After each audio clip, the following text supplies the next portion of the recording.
네, 오늘 이동호 목사님과 우리 사무엘 김 목사님 두 분을 모시고 또다시 시간을 좀 갖게 되었는데요. 네. 우리 인사 좀 하시죠. 안녕하세요. 네. 아유, 참 우리 두 애국 목사님 참 이 탄핵 사태 이후에 또 코로나 사태 이후에 우리 그 한국 애국자분들에게 많이 알려져 있으신 분들이라고 그렇게 생각을 하는데요.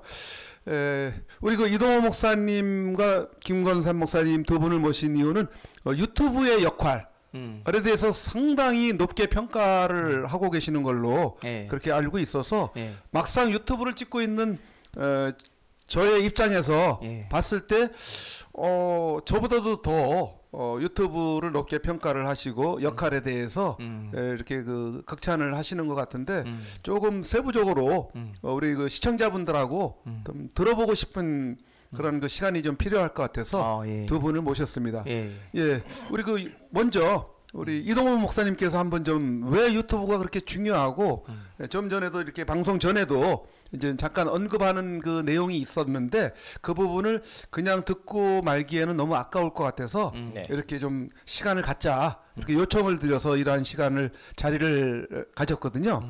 목사님께서 아까 하시고자 하셨던 그 말씀 그 부분 좀 얘기를 좀 해주시면 어떻겠나 싶어요.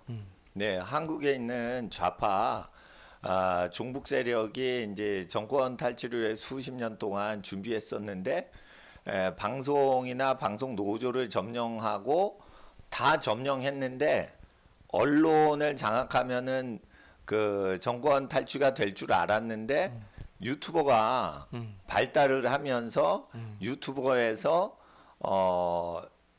그 현장 즉시 그냥 방송을 하는 것을 권력자들이 통제할 길이 없기 때문에 지금 유튜버들을 핍박하는 시대가 왔다는 것은 기존의 허울뿐인 언론의 자유 시대에서 더 진일보해서 언론의 자유 활동이 더 시대가 도래했다. 그래서 유튜버라는 다중 채널이 생겼는데 통제가 개인 유튜버이기 때문에 언론의 민주화가 이루어지도록 한 것이 유튜브의 권한이 크고 그리고 법조 비리가 많은데도 그 법조 개입 비리를 전 국민이 보도록 한 사건은 사실은 슬픈 사건이지만 탄핵 사건이다. 탄핵을 통해서 처음부터 끝까지 불법으로 검찰이 대통령을 불법 고소를 하고 기소를 하고 판사 헌법재판관들이 엉터리 재판하는 걸 전 국민이 다 목도를 하게 된 사건을 통해서 유튜버들이 현장에서 바로바로 그 법조인들이 법을 지키지 않고 엉터리로 국정 운영하는 걸 다 생중계를 다 해주신 거죠. 이것은 KBS, MBC 갖고는 불가능한 일인데 이게 됐다는 거죠. 그래서 아마 우리나라는 미국이나 영국 선진국들보다 더 정치적으로 선진국으로 될 수 있도록 후발주자인 대한민국이 저는 가장 선진국이 될 수 있는 어떤 징표로 언론의 자유. 근데 이게 SNS나 IT가 발달하면서 언론의 자유를 더 확보할 수 있는 어떤 상황이 펼쳐지면서 이 정치 발전에 언론 발전에 가장 큰 기여를 한 게 유튜버 아닌가 그렇게 생각이 됩니다.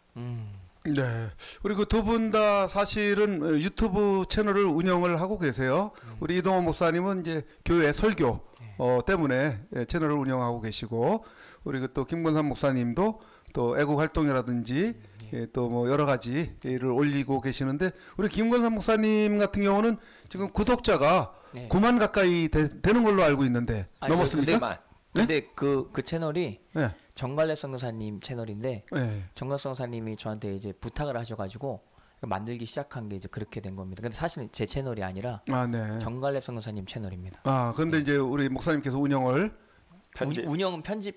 제가 이제 그 의도대로 제가 해드리고 있습니다. 네, 하고 있는데 그래도 구독자가 상당히 많이 늘은 거예요?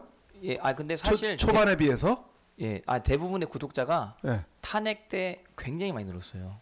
탄핵. 탄핵 때 그때 특별히 태블릿 PC 건이라든지 그 또 태극기 세력들이 이렇게 모였을 때 그쪽을 이제 일반 언론들이 안 찍어주는 때 그쪽에 가가지고 또 막 찍기도 하고 뭐 요런 영상들 가운데 이제 조회수가 많이 나오고 또 회원 숫자도 많이 늘어나고 하게 된 결정적으로 이제 문재인이 대통령이 된 다음에 분명히 이 문재인이 연방제 통일을 시도하고 적화 통일로 갈 수 있는 길이 열린다. 요걸 정갈성 목사님이 이쪽으로 많이 올리라 그러셔가지고 제가 이렇게 적화 통일이 됐을 때 핵폭탄으로 망할 수 있는 최악의 시나리오 그걸 올렸는데 근데 그거를 이제 사람들이 많이 퍼가지고 그거를 시발점으로 해가지고 막 그 한 2만 명 정도 들어오니까 그 다음부터 막 계속 또 꾸준히 늘어나더라고요. 예. 구독자가요? 네. 그러니까 언제 이제 유튜브 채널이 되게 활성화됐냐면 박근혜 대통령 탄핵 이후에 그러니까 다른 언론사에서 보도를 안 해주잖아요. 태블릿 PC라든지 뭐 재판 상황이라든지 태극기 집회라든지 근데 그런 거를 이제 접할 수 있는 창구가 유튜브밖에 없으니까 그때 이제 유튜브를 시작했을 때 사람들이 유튜브를 많이 보고 깨어나게 되고 예 그리고 또 유튜브로 또 방송한 것 중에 하나가 재판 중간 상황에 분명히 이제 태블릿 PC 건이 재판에 안 받아들여졌거든요. 근데 그런 부분들을 이렇게 막 올렸는데 사람들이 많이 보고 막 그러더라고요. 그러니까 결국에는 판사가 이거는 증거 자료로 채택할 수가 없는 이유가 이게 최순실 게 아니다. 뭐 그런 식으로 된 재판 결과 뭐 이런 것들 자꾸 이렇게 막 내보내다 보니까 사람들이 관심이 많아졌었던 것 같습니다. 예, 저뿐만 아니라 또 많은 유튜버 분들이 그때 탄핵 때 굉장히 많이 그 활약을 많이 하신 걸로 제가 알고 있거든요. 네. 예. 그리고 우리 이동호 목사님께서는 이렇게 그 유튜브들에 대한 어떤 그 평가, 예. 또 시각을 이제 굉장히 좋게 보시고 계시는데 그동안 이렇게 아스팔트에서 활동해 오는 유튜버들도 많이 봐오셨고 또 뭐 내부에서 또 역할을 하는 유튜버들도 또 많이 아시고 계실 터인데 어떻게 조금 인상적이거나 이렇게 기억에 이렇게 남는 그런 그 유튜브라고 한다면은 뭐 저희 선구자 방송은 언급을 안 해도 되는데 다른 유튜브들 혹시 어떤 것 때문에 그런 인상이 좀 있다, 인상에 남는다 이런 말씀해 주실 만한 유튜버들이 있다면 몇몇 유튜버가 있습니까? 물론 제네바 광장에 오시는 분들을 또 언급을 또 안 할 수는 없겠지만은 그런 걸 떠나서 이렇게 냉정하게 말씀을 해주신다면은 어떤 유튜버들이 기억에 있습니까? 그 뭐 저는 이제 돌아가신 신소골 목사님 애국운동 하시는 거를 돕다 보니까 이제 시청 앞에서 대한문 앞에서 저기 애국운동 하셨던 유튜버 분들이 거기 대한문 앞에 삼각대 놓으시고 계속 촬영하시던 분들이 땡볕을 맞으면서 그것을 그 방송하시는 거를 통해서 그 참 저분들이야말로 애국자시다. 그리고 그 이게 이제 좌파 분들이 많이 국민 속에 있으면은 뭐 좌익으로 가는 국가가 될 수는 있으나 그 일단은 나라가 좌파로 가면 북한이나 중국 공산당식으로 가기 때문에 그 현장에서 민심들의 소리를 이렇게 들려주는 거는 그 공영 방송이 할 수가 없는 것을 유튜브가 하고 언론이 자유화가 된다 하지만은 전 국민이 누구든지 언론 활동을 할 수 있도록 된 것은 언론의 민주화가 실제 이루어진 것 아닌가. 그래서 이것은 정치 민주화를 이루기 위해서는 언론 민주화가 돼야 되는데 언론기관은 통제가 되고 조작이 가능하니까 진정한 언론 민주화는 지구상에서 유튜버가 발달한 국가부터 시작하는 거 아닌가. 그래서 언론 민주화는 지금까지는 관제 통제를 30-40% 무조건 통제를 당했다고 하면 95% 이상의 완전한 언론 민주화는 현장에서 그냥 직접 현장의 소리를 개인이 이렇게 뛰어다니면서 하는 거 그것이야말로 인류 역사상 최초의 근현대 국가에서 민주화 운동은 유튜브 때문에 생겼다. 그러니까 채널 운영권을 쥐어야 언론 민주화지. 그 기자가 이렇게 카메라 촬영한다고 민주화가 아니다. 네. 언론 민주화는. 그러니까 그래 언론의 자유가 있으려면 편집, 방송, 그 운영권까지 다 그 활동하시는 개인분들이 운영을 해야 되는 거 아닌가? 그렇게 생각할 때 미국보다도 어떻게 보면은 한국 사람들이 그런 기질이 유튜브 발전에 기여했다고도 생각을 합니다. 하여튼 대한문 앞에서 애국운동 하시는 분들이 지난 5년 동안 기억이 제일 많이 됩니다. 네, 그렇군요. 그리고 김건선 목사님도 이제 현장에 나가서 이렇게 또 방송 취재도 하시고 올리시고 하시는데 뭐 어떤 그 희비가 있을 것 같아요. 또 어려움과 또 기쁨도 있을 것 같고 한데 어떤 그 활동하시면서 느낄 수 있었던 부분 이런 부분들을 나눈다면은 어떤 이야기를 좀 나눌 수 있을까요? 유튜브 이렇게 찍을 때 사실 그 뭐 이렇게 제가 찍고자 할 때 찍는 걸 고마워하시는 분들이 있고 찍고자 하면 되게 싫어하시는 분들도 가끔씩 있거든요.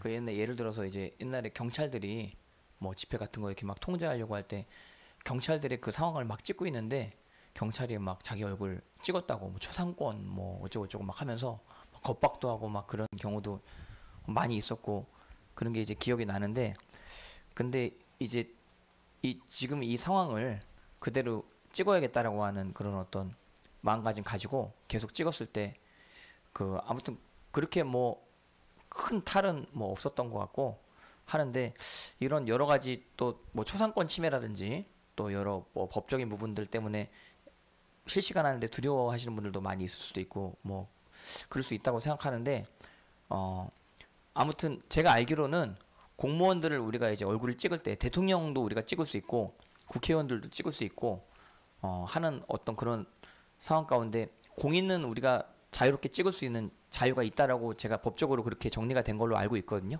그래서 그 어떤 공인된 어떤 상황을 찍는 거에 있어서 그런 정리가 나름대로 이제 된 이후에 조금 더 이렇게 자유롭게 여러 상황들을 찍을 수 있었던 것 같아요. 근데 꼭 이제 찍다 보면은 어떤 분들이 자기 이제 얼굴 찍으면 고소하겠다, 고발하겠다, 뭐 이런 분들이 뭐 있었었던 것 같은데, 근데 그런 분들 중에 어떤 분들은 찍었던 거 막 보여달라, 뭐 내려달라, 뭐 그런 분들이 있었거든요. 근데 그러면은 그런 거는 제가 좀 내려드린 적은 있어요, 몇 번. 그분들 고발하는 상황 가운데 제가 좀 연루되기 싫어서 그런 적이 있는데 이런 유튜버 분들 애로 사항도 있네요. 애로 사항들도 있고 그런데. 근데 그래도 이제 찍고 올리고 많은 사람들이 또 좋아요도 해주시고 이것이 공유가 많이 되어지므로 그 시민들이 지금 정권이 굉장히 거짓되구나 이런 상황들을 이제 깨닫는다라고 하는 것에 동참되어진다라고 하는 생각에 굉장히 이제 보람, 또 그런 거에 대해서는 보람을 느끼고 보람을 느끼고 그렇죠. 아마 다른 유튜버들도 그렇게 다르지 않을 것 같아요. 그런 부분들에 대해서는. 그리고 이동호 목사님. 지금 유튜브가 탄압을 받고 있다라는 이야기를 아마 들으신 바가 있으실 것 같은데 그 탄압이라는 게 다른 게 아니고 올려지는 영상들이 삭제를 당하고 또 삭제를 뭐 2번, 3번, 3번까지 삭제를 당하게 되면 이제 채널이 없어지기도 하고 이런다는 얘기를 듣지 않습니까? 지금 그 부분이 지금 대한민국에서는 자유민주주의 국가에서 심각하게 지금 탄압을 받고 있는 상황으로 지금 인식이 되고 있는 상황인데 이게 어떤 상황이기 때문에 어떤 정권이기 때문에 어떤 정치적인 그런 색깔을 가지고 가고 있기 때문에 이런 일들이 일어나며 이것을 개선하기 위해서는 극복하기 위해서는 어떻게 해야 될 것인가에 대한 혹시 견해가 있으시면 좀 얘기를 해주시죠. 유튜브 통제는 언론의 통제라기보다는 사회 전체에 대한 의견과 생각들을 통제해야만 기존의 시스템을 꾸려갈 수 있다고 생각한 사람들이 통제하는 겁니다. 그러니까 권력욕이 있는 사람들, 권력 야망이 있는 사람들이 국민들의 생각을 통제하기 위해서 하는 거라고 보고요. 그러기 때문에 그 유튜브 통제는 민주화 운동에서 반드시 거쳐야 되는 어느 산이라고 봅니다. 핍박이 있거나 통제가 있다는 것은 그만큼 권력자들이 국민들이 자유롭게 의견 개진을 방송윤리심의위원회를 통과하지 않고 그냥 자연스럽게 현장에서 말하는 걸 두려워하기 때문이라고 생각하고요. 그 중에 그 통제가 가장 심한 것은 백신인데 백신은 사람의 신체를 통제하는 어떤 구실이 되거든요. 그런데 백신이 지금 좀 너무 많은 그 부작용이 일어나는데 의학 박사들까지 노벨 의학상 받은 사람까지 세계 면역학 학자를 한 의학 전문가까지 백신이 왜 엉터리인지에 대해서 얘기를 할 때 이게 많이 폭파가 된다고 하시더라고요. 예, 그래서 폭파가 많이 돼요. 그래서 이런 것은 전 세계적인 통제 시스템과 연관된 거 아닌가. 그래서 유튜브뿐만이 아니고 다른 그 그라운드에서 다른 그 플랫폼에서 운영하시는 분도 많이 생기시는 이유가 그 글로벌 기업이 통제하는 것을 벗어나서 또 자연스럽게 플랫폼이 운영되기를 원해서 뭐 트럼프 같은 경우에는 럼블이라는 것도 하고 동시에 한다고 그러더라고요. 맞아요. 자꾸만 이렇게 유튜브 폭파되고 그런 게 있으면 또 사람들은요 언론의 욕구를 숙이질 않고요 계속 또 발표를 하게 돼 있기 때문에 또 다른 언론 생태계가 생긴다고 보고요. 예. 그리고 럼블이 아니라 뭐든지 유튜브보다 더 발달된 게 나온다고 봐요.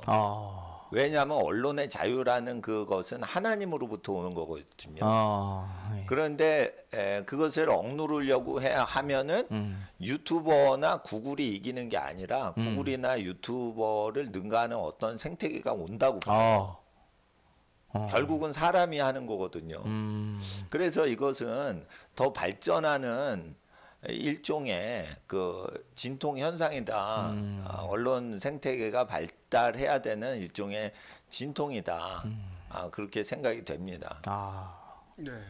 어떤 그 거쳐야 될 하나의 과정이다. 네. 이렇게 또 이제 뭐 말씀도 하시고 그리고 김건삼 목사님께서는 네. 이 지금 현재 정치적인 지형 가운데서 나타날 수밖에 없는 네. 이런 현상에 대해서 예. 어떤 긍정을 하시는지 그러려면은 이 부분을 정권 교체를 통해서 예. 해결이 될 수 있는 부분인지 예. 아니면은 윤석열 정권 하에서도 예. 여기에 대한 인식이 없다면은 예. 그대로 갈 수밖에 없을 것인지 예. 이런 부분들을 한번 좀 진단을 해줘 보시죠. 제가 알기로는 방송통신위원회에서 유튜브 측을 건드리는 걸로 알아요. 그러니까 외국 사람들이 우리나라 말을 못 알아듣잖아요. 근데 네. 유튜브가 지금 미국에서 운영하는 플랫폼인데 미국 사람들이 우리나라 말을 알아들어가지고 하는 건 아닌 것 같고 분명히 우리나라 말을 알아듣는 사람이 통제를 하는 가운데 방송통신위원회에 어떤 영향력을 작용하는 사람들이 있는데 그 사람들이 이번 현 정권 가운데 특별히 이게 문재인 정권 가운데 그 어떤 사람들이 심겨진 것 같은 느낌이 든단 말이에요. 근데 그러니까 형평성에 맞지 않는 게 뭐냐면 똑같은 영상이 올라가도 애국 유튜버들 백신 관련 영상은 삭제하고 애국 유튜버가 아닌 사람이 올린 백신 관련 영상은 그대로 냅두고 있고 이런 경우가 굉장히 많이 있는데 이런 거는 형평성에 맞지 않는 거거든요. 그 제 채널만 해도 백신 관련해 가지고만 올린 것만 한 5번인가 경고를 받았어요. 근데 그 다행히 그 저는 폭파는 안 됐는데 제가 2번 경고 지금 받은 상태인데 경고를 당해 보니까 폭파 당하신 분들이 얼마나 억울할런지 그리고 그걸로 또 수익 창출까지 이제 하시는 분들은 얼마나 그 진짜 타격이 클런지 그런 생각이 들더라고요. 근데 이제 형평성에 맞게 뭐를 정책을 한다라고 해가지고 그렇게 됐으면 모르겠는데 뭐 그렇게도 하지 않고 그리고 진짜 너무 황당한 건 뭐냐면 경고를 뭐 이렇게 준 다음에 무슨 수정할 수 있는 기회라도 주면 좋겠는데 네. 수정할 수 있는 기회도 안 줘요. 네. 그냥 갑자기 딱 들어가 보니까 없어졌어. 맞아요. 그거 얼마나 황당해요. 근데 그거를 주관하는 사람이 분명히 있단 말이에요.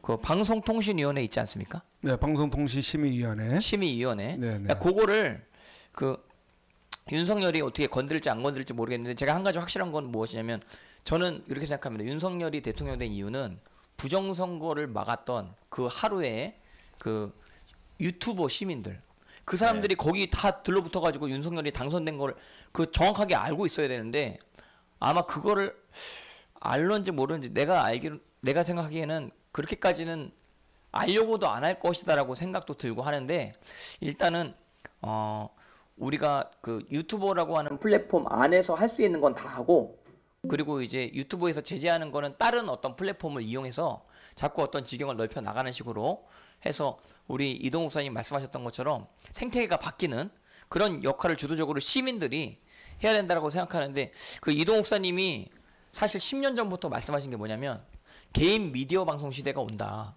모든 그 10년 전부터 말씀하셨어요. 예. 개인 미디어 방송 시대가 오는데 개인 미디어 방송 시대가 옴과 동시에 핍박도 올 거다. 그러니까 핍박이 올 걸 뭘로 대비해야 되냐? 서버 홈페이지를 사실 만드는 걸 마지막으로 해야 된다. 서버. 개인 서버가 구축되어져야지 통제를 안 받지. 만약에 럼블에도 민주당 같은 사람들이 들어가잖아요. 그러면은 그것도 통제당할 수밖에 없어요. 나중에. 하드웨어를 장악을 해야 돼요. 그래서 이동욱 목사님 같은 경우는 5년 6년 전부터 개인 서버를 교회 서버를 구축해 놓으셨고 저도 10년 전부터. 10년 전입니까? 저도 그거를 사실 전수를 받았어요. 그래서 지금 서버가 있긴 있어요. 그래서 제가 지금 한 번만 경고 더 받으면 저 폭발했는데 이제 영상을 좀 많이 안 올리고 그건 서버에다가 영상 올린 거를 공유로 하는 식으로 좀 할까. 그래서 그쪽으로 좀 유입이 많이 되도록. 근데 유튜브로 기본적으로 사람들이 이제 알고리즘으로 찾아서 보시는 분들이 많기 때문에 일단은 지금은 유튜브가 기세등등하게 지네들이 우세한다라고 하면서 지금 민주당의 어쩔 수 없는 통제 가운데 지금 들어가 있는 상태이긴 하지만 이동욱 목사님 말씀대로 생태계가 시민들을 통해서 그 바뀌게 되는 날이 와야 윤석열도 깨닫지 윤석열만 뭐 의지하고 있다가는 그래서 그 제가 알기로는 또 유튜브 연합회 분들 모여가지고 어디 가서 또 이렇게 시위도 하고 하시는 이런 어떤 시도들이 절대로 헛되지 않다라고 생각을 하고 그리고 선구자 선생님도 그 10몇만이었던 걸로 제가 아는데 17만 2천여 명 됐죠. 나 그거 진짜 얼마나 억울하시겠어요. 그러니까 아마 이 유튜브가 판을 독점을 해서 장악을 해서 그 판 안에서만 도니까 다른 럼블이나 뭐 이름을 모르는 것으로 연동이 안 돼서 그러지만 IT나 컴퓨터 쪽이 계속 발달을 하기 때문에 그 사람이 그 계속 개발을 하는 것은 그쪽에 시장이 있을 때는 그 개발이 들어가거든요.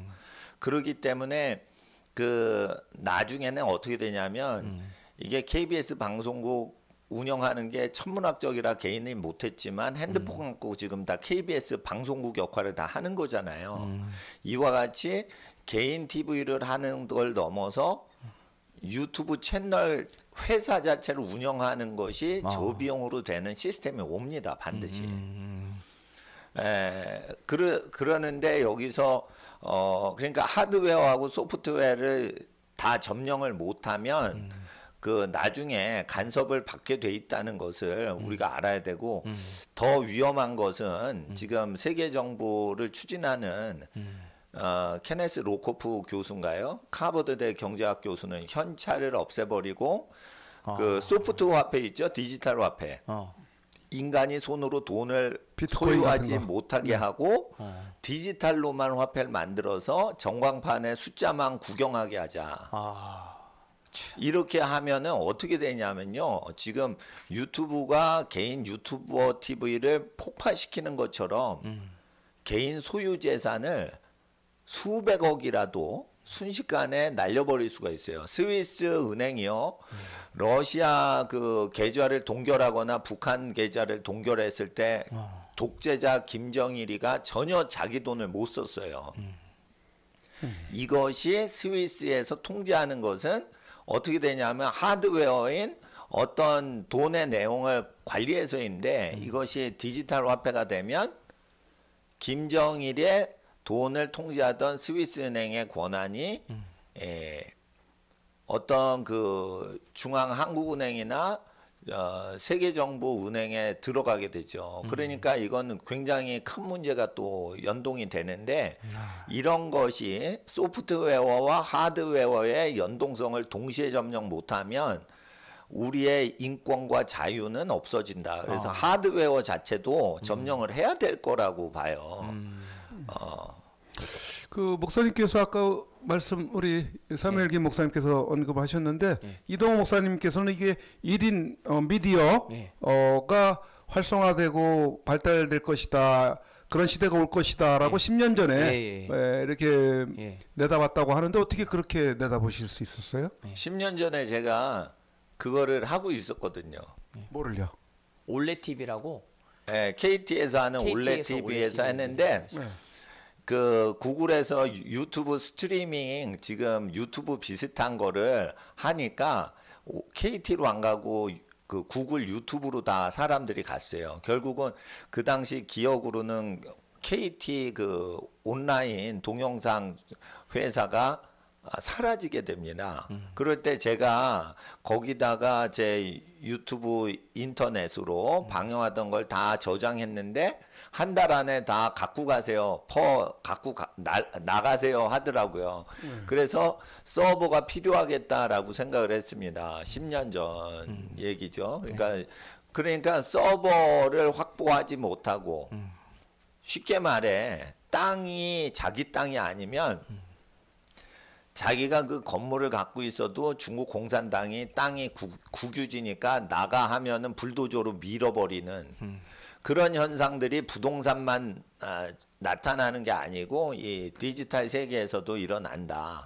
그러니까 플랫폼 장악을 해야 되는데 제 얘기는 플랫폼이 개인 플랫폼 시대가 열려서 플랫폼 자체도 개인마다 다 하는데 그걸 무료로 연동시키는 시스템이 나올 거다.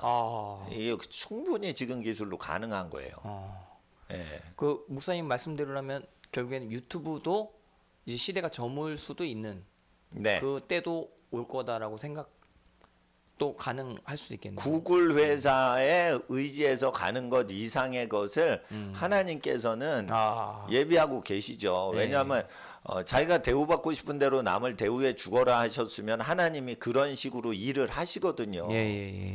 그러니까 언론 독재는 바로 정치 독재로 연동이 되기 때문에 언론 독재 쉽게 말해서 지금 폭파가 되는 거거든요. 유튜브 폭파는 언론 탄압이에요. 그렇죠. 지금 누가 KBS를 봐요? 유튜브 다 보죠. 사실 선구자 방송 그 폭파된 거는 쉽게 말해 인기가 핫한 방송이면 폭파시키는 겁니다. 맞아요. 구독자가 없으면 폭파 자체를 안 시켜요, 아예. 근데 이게 그 자기한테 위협이 된다 그러면 폭파를 시키는데 예를 들어 이황재 박사님이 얘기하면 국민들이 다 믿어요. 맞아요. 세계적인 면역학자이기 때문에. 그러니까 그분 거는 폭파시켜요. 맞아요. 근데 어린이가 얘기한다 그러면 폭파 안 시킵니다. 그거. 맞아요. 그러니까 영향력 싸움인데 폭파를 시킨다는 건 그만큼 위협을 느낀다고 저는 객관적으로 생각이 돼요. 그 사람들이 위협을 느끼니까. 위협을 느낀다는 것은 계속 밀어붙여야 된다고 생각이 됩니다. 그래서 폭파가 돼도 계속 언론 자유를 위해서 계속 그 활동을 하셔야 되고 이모저모로. 그러면 하나님께서 때가 되면 새로운 플랫폼 시대에 사람이 생각을 못하는 근데 통제를 받기를 거부하는 사람들이 계속적으로 활동해 갈 때는 메타버스나 유튜브보다 더 발달된 게 나온다고 봅니다. 왜냐하면 우리가 지금 벌써 유튜브가 좀 불편함을 느끼거든요. 불편함을 느낀다는 것은 앞으로 발전 가능성이 많이 열린다. 그렇게 또 보는 겁니다.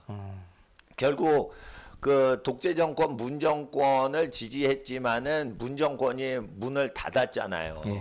윤석열 씨가 들어오면서 이와 같이 그 민심 자체를 언론 조작을 해가지고 이길 수 없기 때문에 계속 저희들이 기도하면서 애국 활동하면은 신종 독재자들이 이기지 못한다. 민심은 천심이기 때문에. 네. 그 이어서 뭐 더 이렇게 질문을 한다면은 우리나라의 유튜브 활성화가 박근혜 대통령 탄핵 계기로 탄핵을 계기로 해서 엄청난 발전이 급속하게 확산되기 시작을 했던 것 같은데 거기에 대해서 우리 이동호 목사님 좀 아시고 계시는 부분이 계신 것 같은데 인구 대비 미국과 한국을 비교해 봤을 때 인구 대비 한국이 더 많이 유튜브가 활성화됐다든지 이용을 하고 있다든지 이런 말씀을 하시는 것 같던데 맞습니까 그게?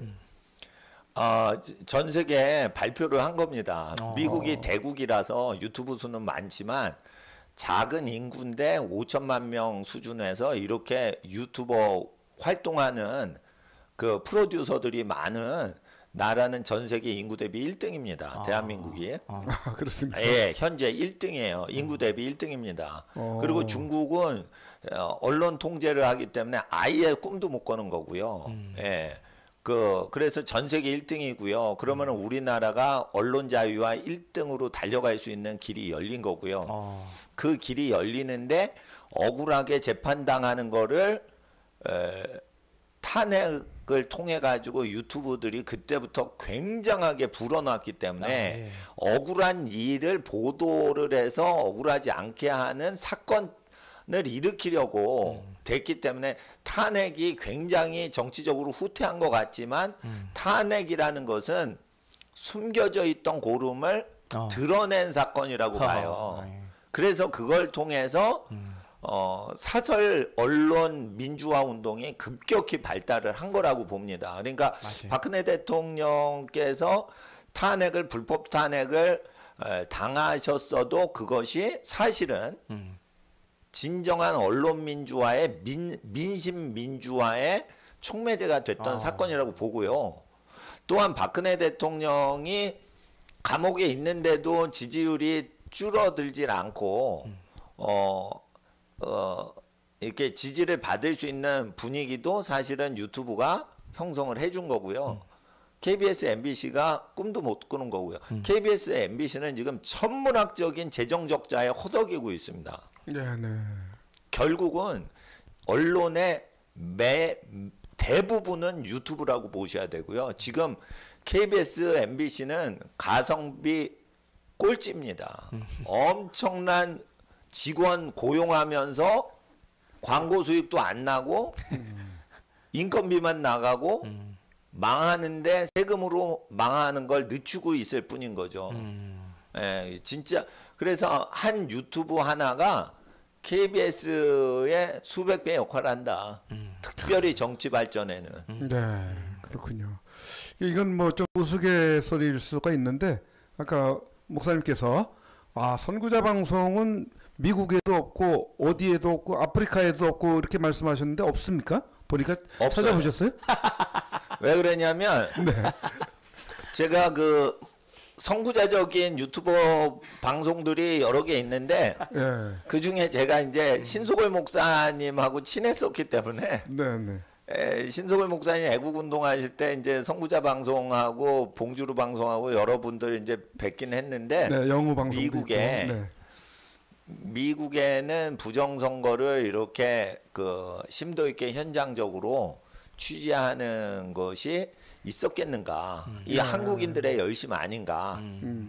그런데 부정선거가 역사상 우리나라 지금 문재인 시대 때 처음 존재한 게 아니고요.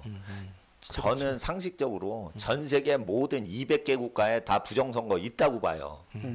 그거를 최초로 200개 국가에서 최초로 까내는 유튜브 활동은 대한민국이 선두주자라는 거예요. 그럴 수 있겠네요, 정말.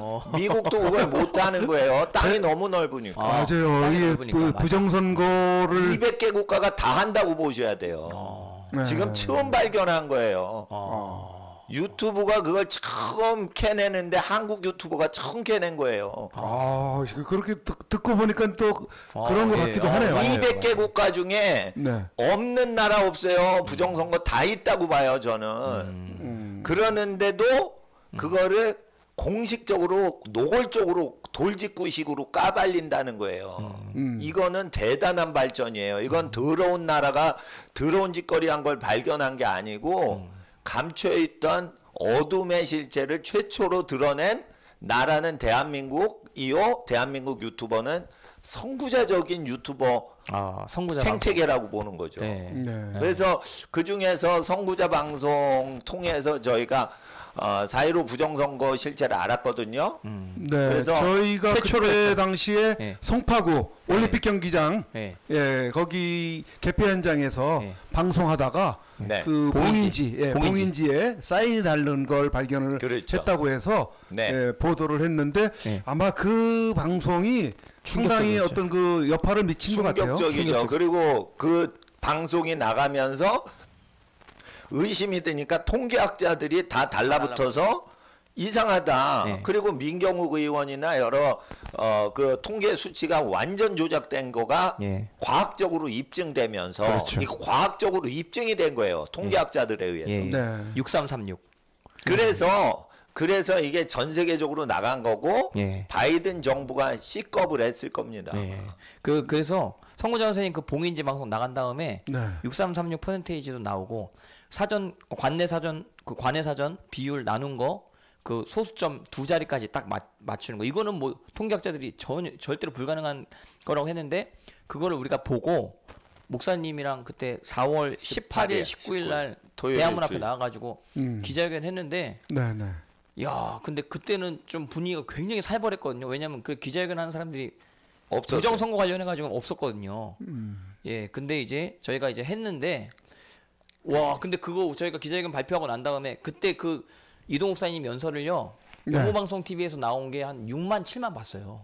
그때 그 1톤 트럭 네. 준비해가지고 기억나시네. 예, 그때 기억이 좀 그리고 있습니다. 제가 브리핑한 것도 뭐 여기저기서 많이 봤더라고요. 관내사전, 관내사. 근데 네. 그렇게 해가지고 그리고 저희가 부정선거 관련해가지고 한 4, 5개월 동안 계속 기자회견했죠. 매주 네. 목요일 날. 네. 예, 그렇게 했는데 그때 당시에는 별로 관심이 없었는데 사실 그것을 조명을 했던 것은 예. 기존 공영방송들은 없었잖아요. 사실. 전혀 없었죠. 그냥 예. 단순히 그 미미한 예. 유튜브들을 통해서 예. 우리 그 국민들에게 예. 이렇게 하나씩 예. 알려져 나가는데 그 역할을 했을 뿐이잖아요. 예. 근데 봉인지가 결정적이었어요. 봉인지가 예. 지금 네. 예. 유튜브 회사가 위대한 게 아니고요. 유튜버라는 어떤 채널을 이용해서 활동하는 유튜버들이 민주화 앞장서신 거예요. 네. 맞아요. 지금도 지금도 유튜브 회사가 힘쓴 게 아니에요. 유튜버 개인 활동가들이 힘쓴 겁니다. 이거야말로 민주주의 운동이에요. 예. 그 유튜브 회사인 구글은 상당한 수익이 있을 걸로 보여져요. 네. 근데 개인 유튜버들은 뭐 노란 딱지 붙이고 무슨 그렇죠. 저작권 때문에 뭐 수익은 그렇죠. 또 다른 사람한테 간다는 등 그렇게 하고 이것저것 핑계 대 가지고 수익도 별로 안 주거든요, 사실은. 예, 그렇죠. 애국 유튜브를 대부분 그렇죠. 예. 수익 없이 다 지금 애국하시느라. 예, 그럼에도 불구하고 여전히 예. 현장에서 아스팔트에서 예. 이렇게 활동하시는 예. 우리 유튜버들이 또 꿋꿋하게 예. 지금 있지 않습니까? 그렇죠. 굉장히 힘든 가운데서도 예. 그렇게 해나가고 있는데 마지막으로 우리 유튜버님들에게 힘이 되시는 그 말씀, 격려의 말씀 해주시면서 오늘 마치도록 하면 좋을 것 같습니다. 예, 우리 예. 김건선 목사님부터 한번. 예. 저는 뭐 그 긴 말 없이 네. 공영방송은 세금 가지고 지금 운영이 되는데 우리 기존 유튜버 분들은 후원금이 절대적으로 필요하다라고 제가 생각이 들거든요. 그래서 우리 이 방송 보시는 분들이나 또 다른 유튜버 통해서 또 여러 가지를 접하시는 분들, 우리 유튜버 분들 후원 좀 많이 해주셔야 그 많은 분들이 또 용기도 얻고 그게 뭐 수익 그것도 뭐 있지만 그것보다도 그 정말 작은 돈 조금 이제 후원금 들어오는 것만 해도 굉장히 얼마나 감동적인지 몰라요. 그래서 그거를 꼭 기억하시고 우리 유튜버 분들 이렇게 많이 좀 관심 좀 가져주시고 그리고 대부분 영상 올리면 다 노란 딱지가 붙이는 시대이기 때문에 그래서 이제 그 계좌번호 거기로 이제 후원금을 이렇게 마음이 가시는 대로 보내주시는 것이 정말 큰 애국 중에 하나라고 저는 그렇게 생각을 합니다. 저것도 한 말씀 더 추가로 해주세요. 구독, 좋아요, 알림. 구독, 좋아. 그게 왜 중요한지 좀 알려주세요. 구독, 좋아요, 알림 설정이. 예, 그 구독, 좋아요, 알림 설정을 해야 그 노출률이라고 있어요. 노출을 좋아요를 많이 해야 노출을 많이 해주거든요. 예, 근데 의도적으로 애국 유튜버들 영상을 노출을 많이 안 시켜줌에도 불구하고 이제 좋아요가 그래도 많으면 어쩔 수 없이 해주는 플랫폼 시스템이 있어요. 알고리즘이.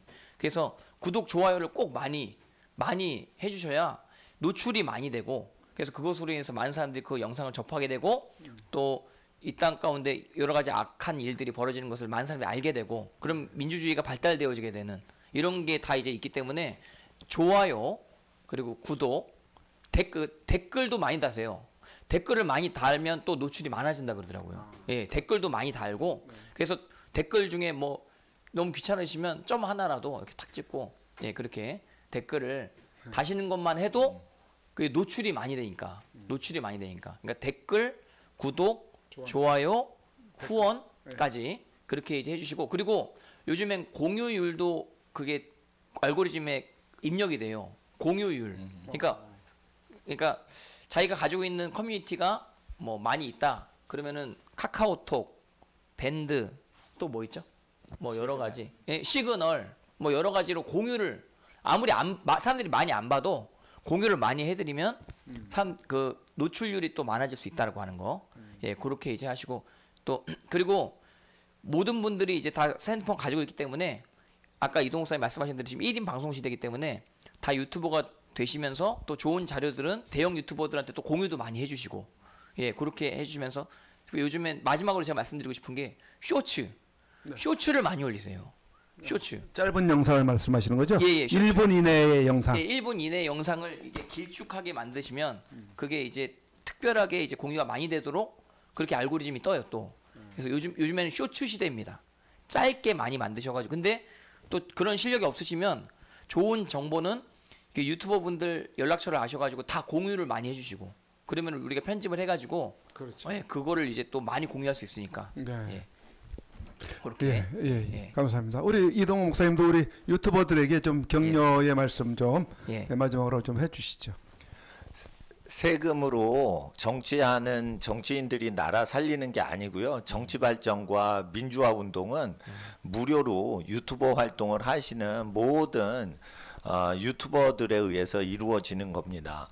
유튜버가 없으면 이 나라 벌써 적화됐고요. 맞아요. 유튜버가 있었기 때문에 나라를 건지신 겁니다. 맞아요. 현대판 독립운동가들이시기 때문에 우리 모두 유튜버님들께 감사의 말씀 드립니다. 예, 감사합니다. 감사합니다. 네, 감사합니다. 또 마무리하면서 우리 또 우리가 화면을 또 이렇게 배경화면 내보내면서 수고를 해주신 우리 하나님의 군대, 또 여러분들 기억을 해주시고 하나님의 군대도 한마디 뭐 구독을 해주시기 바랍니다. 한마디. 괜찮아요. 그리고 또 우리 시청자분 중에 알만한 우리 유튜브가 들어왔어요. 워치맨 TV. 젊은 10대인가요? 여기가 10대인 걸로 제가 아는데 뭐 신상을 얘기하면 좀 안 돼요. 네, 어쨌든 굉장한 실력자이고 중학생 신분으로 미국 대학에 진출을 입학을 했다고 하시는 분이죠. 와, 아주 대단하네. 장래가 촉망되는 우리 워치맨 TV가 있고요. 그다음에 또 그 함께 한 그 젊은 학생 TV 채널이 뭐죠? 자유 캠퍼스. 자유 캠퍼스.